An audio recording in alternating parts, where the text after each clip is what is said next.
To me, I would describe Harlem as my home. I am Harlem.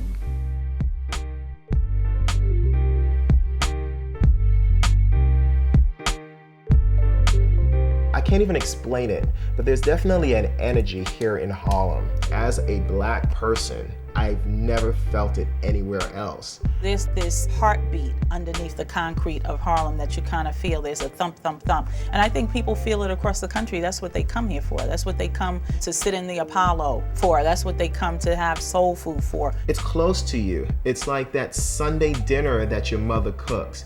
It's the thing that comforts you. Harlem had a special things, Bobby's Records, Shanghai, the African guy record store. Sunday we would walk through the block, we'd go dressed up.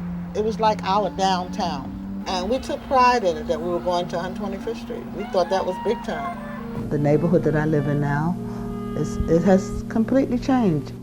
And in the last 5 years, it's a drastic change. It's a beautiful area, so you're starting to get a mixture of all kinds of people. You have children of people who grew up in Harlem, who moved out of Harlem and moved to the suburbs, and now their children are returning. And then you have also white people who are moving from downtown. The rent here is very, this is low income, but so most of the people living here are senior citizens. The average rent on this block is $750, and the newly renovated buildings, a studio going for $1,200. It's rough. Well, the Lenox is the first large, fully market rate project in Harlem. It's geared towards the emerging demographics of Harlem, which the community, as represented by its community board, has been pushing to get to come into Harlem for the past 15 years. The average price for a condo in Harlem can easily go up to $500,000, starting at the low end of $300,000. We've really made sort of little palaces in the sky for people, and at prices that are radically below comparable apartments downtown. When you look at Harlem's medium income, clearly this is not the clientele that is going to buy into these luxury developments.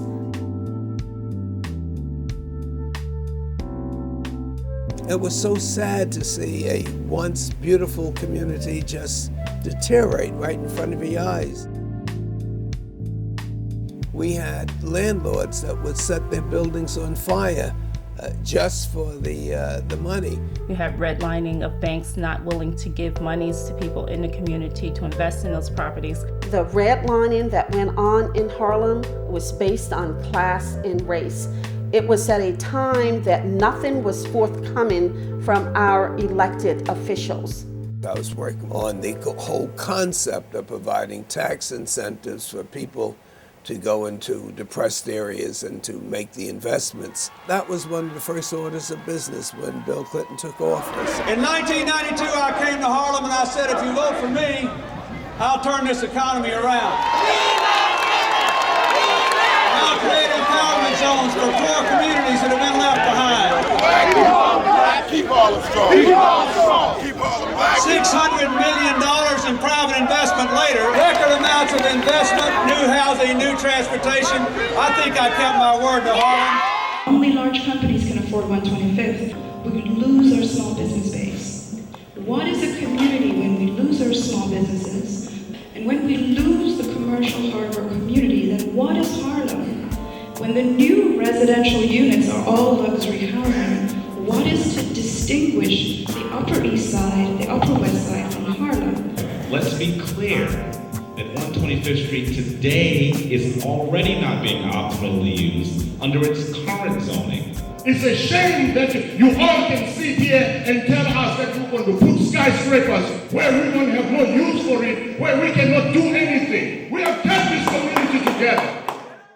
A lot of people think black people are going to get run out of Harlem. That's just impossible. It is not going to happen.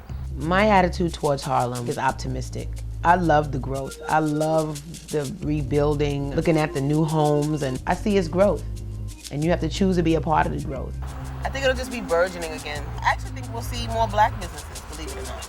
I loved Harlem so much, and I didn't feel that there was any businesses that really celebrated Harlem in this neighborhood. I just thought it would be a great idea to take some of my talents and have products that celebrate the history and the culture of Harlem and its people. We felt, this is what the neighborhood needed at this point to keep people staying here. 20 years from now, my daughter will be 29. Hopefully that'll be a second generation of business. We see a lot more people doing restaurant hopping, which is what we had hoped this would create. There are a couple more restaurants that have opened in the area, so we see that people are thinking of staying in Harlem with many options. It's not just how much profits have you brought in, it's how much profits have you brought in that can spin around in the community so that one business creates other businesses and other jobs for people, but all related in the same community.